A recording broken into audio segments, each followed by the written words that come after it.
বিশ্বের বিষয়ের আজকের এই ভিডিওতে পৃথিবীর রহস্যময় ও অনন্য 10টি স্থান সম্পর্কে জানতে চলেছেন।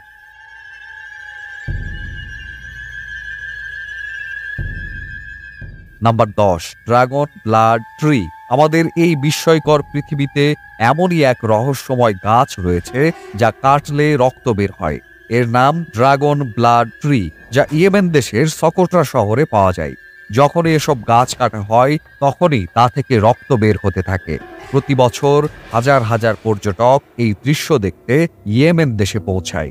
এই গাছের বয়স 650 বছর বলে ধারণা করা হয় এবং গাছটি প্রায় 10 থেকে 12 মিটার লম্বা হয়ে থাকে। এই গাছটি প্রতি 10 বছরে মাত্র 1 মিটার বৃদ্ধি পায়। এটি একটি জাদুকরী গাছ হিসেবে পরিচিত, কারণ এই গাছের রস মানুষের রক্তে হওয়া অনেক রোগ নিরাময় করে। এর লাল রঙের রস লোবান নামক পদার্থ তৈরিতে ব্যবহৃত হয়। Number 9, lake Hillier, Australia. বলা হয়ে থাকে যে পানির কোনো রং হয় না, কিন্তু আজ আমরা আপনাকে বলবো একটি লেক সম্পর্কে যার রং গোলাপি। এই লেকটি পশ্চিম অস্ট্রেলিয়ায় অবস্থিত। এই লেকটা খুবই ছোট, এর আয়তন মাত্র 600 মিটার। ইলিয়ার লেকে ডানালিয়েলা স্যালিনি অণুজীবের কারণে এর রং গোলাপি, কারণ লেকে উপস্থিত ডানালিয়েলা স্যালিনি এবং লবণ একত্রিত হয়ে লাল রং তৈরি করে, যার কারণে লেকের পানি গোলাপি দেখায়। লবণে উপস্থিত রেড হ্যালোফিল্ম একটি ক্যারোটিনয়েড রয়েছে যা একটি বিশেষ লাল রং ছেড়ে দেয়। লেকে উচ্চ লবণের পরিমাণ থাকা সত্ত্বেও এটিতে সাঁতার কাটা নিরাপদ। আপনি এখানে স্বাচ্ছন্দ্যে সাঁতার উপভোগ করতে পারেন। এই লেকটি পিঙ্ক লেক বা স্যালাইন লেকও বলা হয়ে থাকে। নাম্বার 8, আইস কেভ, আইসল্যান্ড। আপনি কি কখনো বরফের গুহা দেখেছেন? যদি না দেখে থাকেন তাহলে চলুন আজকে আপনাকে বরফের গুহায় বেড়াতে নিয়ে যাই। এটি এমন একটি গুহা যার কথা আপনি কমই শুনেছেন। এই গুহাটি ইউরোপের একটি দ্বীপ, আইসল্যান্ডে। এই গুহার দৈর্ঘ্য 320 ফুটের বেশি। এই গুহাটি ওপর থেকে নিচ পর্যন্ত শুধুমাত্র বরফ দিয়ে তৈরি। এটি সত্যি প্রকৃতির এক অনন্য বিস্ময়। কথিত আছে যে এখানে এত ঠান্ডা যে যে কোনো মানুষ বেশিক্ষণ দাঁড়াতে পারবে না। এই গুহার রং কখনো সাদা, আবার কখনো নীল, যা এর সৌন্দর্য বাড়িয়ে দেয়। এরকম তাজমহলেরও দিনে 4 বার রং পরিবর্তন হয়। আপনি চাইলে আমাদের তাজমহল নিয়ে বানানো ভিডিওটি দেখতে পারেন। যাই হোক, আমরা আইস কেভে ফিরে আসি। প্রতি বছর হাজার হাজার পর্যটকরা আইসল্যান্ডে বেড়াতে যান শুধুমাত্র এই বরফ গুহাটি দেখার জন্য। Number 7, fly geyser. Fly geyser একটি সম্পূর্ণ প্রাকৃতিক ঘটনা যা একজন কৃষক অজান্তেই আবিষ্কার করেছে। ঘটনাটি আমেরিকার নেভাদা রাজ্যে, যেখানে একজন কৃষক অনুর্বর জমি চাষ করতে চেয়েছিলেন। তখন তিনি সেখানে খনন শুরু করলে অনেক খননের পর কিছুটা সফলতা পান। কিন্তু এটা কি? এখান থেকে পানি বের হচ্ছিল এবং এই পানি 200 ডিগ্রি তাপমাত্রায় ফুটছিল। এই দৃশ্য দেখে কৃষক সম্পূর্ণ ভয় পেয়ে সেখান থেকে পালিয়ে যায়। ধীরে ধীরে সেই গরম পানির গর্তটি একটি সুন্দর রঙের রূপ নিয়েছে, যা দেখতে খুবই আকর্ষণীয়। এর পানিতে খুবই বিরল খনিজ পাওয়া যায়। এটি 5 ফুট ওপরে উঠে যায় এবং এই গিজারের পানি 30 থেকে 40টি কালভার্ট দিয়ে নিষ্কাশন করা হচ্ছে 74 একর এলাকায়। নাম্বার 6, টারকোয়াইজ আইস লেক। টারকোয়াইজ আইস লেক বিশ্বের প্রাচীনতম স্বাদু পানির লেকগুলির মধ্যে একটি। এটি রাশিয়ার শীতলতম এবং বিরল অঞ্চল সাইবেরিয়ায় অবস্থিত। এর অনন্য স্বতন্ত্রতার একটি কারণ রয়েছে। এটিকে রাশিয়ার মুক্তা উপাধিও দেওয়া হয়েছে। এই লেক যত গভীর, তার রহস্য ততই গভীর। এই লেকটি প্রায় 25 মিলিয়ন বছর আগে ভূগর্ভস্থ গতিবিধি এবং টেকটনিক প্লেটের সাইডিং এর কারণে গঠিত হয়েছিল। এই লেকের গভীরতা প্রায় 642 মিটার এবং এর ভূপৃষ্ঠের আয়তন 31,722 বর্গ কিলোমিটার এবং অনেক বিরল প্রাণীও এই লেকে পাওয়া যায়। এই লেকে শীতকালে বরফ জমে যায়, কিন্তু পানি এতটাই পরিষ্কার যে আপনি বরফের ভেতরে 130 ফুট পর্যন্ত দেখতে পাবেন। শীতকালে এখানে হাজার হাজার মানুষ ভ্রমণ করেন আইস স্কেটিং এবং এর সৌন্দর্য উপভোগ করার জন্য। Number 5, lake Natron, Tanzania.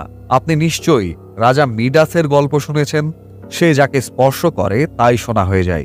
কিন্তু এমন একটি লেকের কথা শুনেছেন যার পানি যেই স্পর্শ করবে সে পাথর হয়ে যাবে? আজ আমরা আপনাদের এমনই একটি লেকের কথা বলছি। এই উত্তর তানজানিয়ার ন্যাট্রন লেকটি দেখতে যেমন সুন্দর তেমনি বিপজ্জনক। এর পানি যে স্পর্শ করবে সেটা পাথর হয়ে যায়, সে মানুষ হোক বা পশু পাখি। বিজ্ঞানীরা বলছে যে হাইড্রোজেন এবং ক্ষারীয় লবণ ও চুনাপাথরের উপস্থিতির কারণে এটি ঘটছে।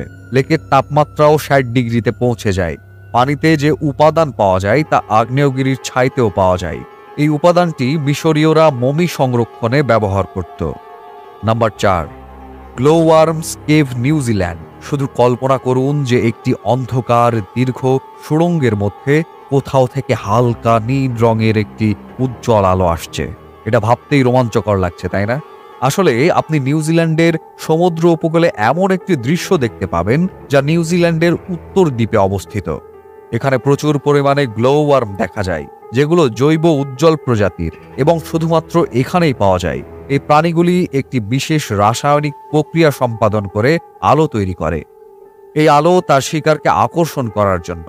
এই সময় তারা রেশমের মতো লম্বা জাল বুনে, যাতে তারা এতে আটকে থাকা প্রাণীদের শিকার করতে পারে। এই জীবগুলি যত বেশি ক্ষুধার্ত, তারা তত বেশি আলো তৈরি করে। এটি দেখতে এখানে পর্যটকদের ভিড় লেগেই থাকে। এই গুহাগুলি 18 শতকের শেষের দিকে আবিষ্কৃত হয়েছিল। এখানকার মনোরম আবহাওয়া পর্যটকদের আকৃষ্ট করে। Number ৩, Abraham lake. Abraham lake Canadian rock পর্বতমালার মধ্যে আলবার্টাতে অবস্থিত। মিথেন এবং বরফের জমাট বুদবুদ এই লেকে দৃশ্যমান, যা এর সৌন্দর্য বাড়িয়ে দিয়েছে।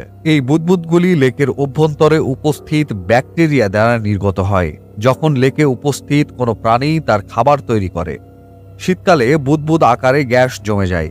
বরফের এই বুদবুদগুলি লেকের স্বচ্ছ পানির পৃষ্ঠ থেকে লেকের গভীরতা পর্যন্ত দৃশ্যমান, যেগুলো দেখলে মনে হয় বুদবুদগুলো লেকের গভীর থেকে টাওয়ারের মতো উঠে এসেছে। লেকটি সম্পূর্ণরূপে হিমায়িত। Number ২, তিয়ানজি mountain. চীনেও একটি চমৎকার প্রাকৃতিক ঐতিহ্য রয়েছে, যাকে সারা বিশ্ব সান অফ হেভেন বা তিয়ানজি মাউন্টেন্স নামে চেনে। এই পাহাড়গুলি দেখলে কিছুক্ষণের জন্য হলেও আপনি চলে যাবেন অন্য এক জগতে।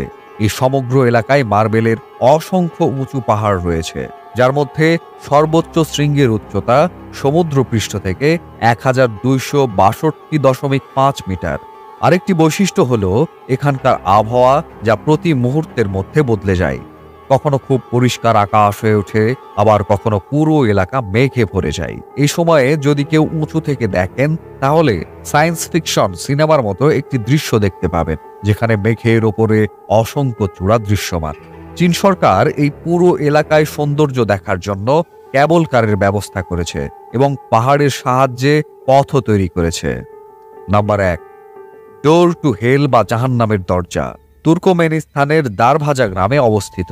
এটি একটি ২৩০ ফুটের গর্ত, যেখানে ১৯৭১ সাল থেকে প্রাকৃতিক আগুন জ্বলছে। এই গর্ত নির্মাণের গল্পও অনন্য। এই গ্রামটি মরুভূমি অঞ্চলে অবস্থিত, যেখানে তুর্কমেনিস্তানের জনসংখ্যার মাত্র ১৪% লোক বসবাস করেন। ১৯৭১ সালে সাবেক সোভিয়েত ইউনিয়নের বিজ্ঞানীরা এই মরুভূমি অঞ্চলে তেল এবং গ্যাস অনুসন্ধান করতে আসেন। দারভাজা গ্রামের কাছে অবস্থিত এই জায়গাটিকে তারা ড্রিলিং করার জন্য বেছে নিয়েছিলেন। তারা এখানে ড্রিলিং শুরু করলেও ড্রিলিং শুরু করার কিছু সময় পর এই জায়গাটি ভেঙে পড়ে যায় এবং এখানে ২৩০ ফুট চওড়া ও ৬৫ ফুট গভীর গর্ত তৈরি হয়। এই দুর্ঘটনায় প্রাণহানি না হলেও এই গর্ত থেকে প্রচুর মিথেন গ্যাস বের হতে থাকে। এটি বন্ধ করতে তাদের কাছে দুটি বিকল্প ছিল, হয় এই গর্ত বন্ধ করা বা আগুন ধরিয়ে দেওয়া। বিজ্ঞানীরা দ্বিতীয় বিকল্পটি বেছে নিয়ে আগুন জ্বালিয়েছে।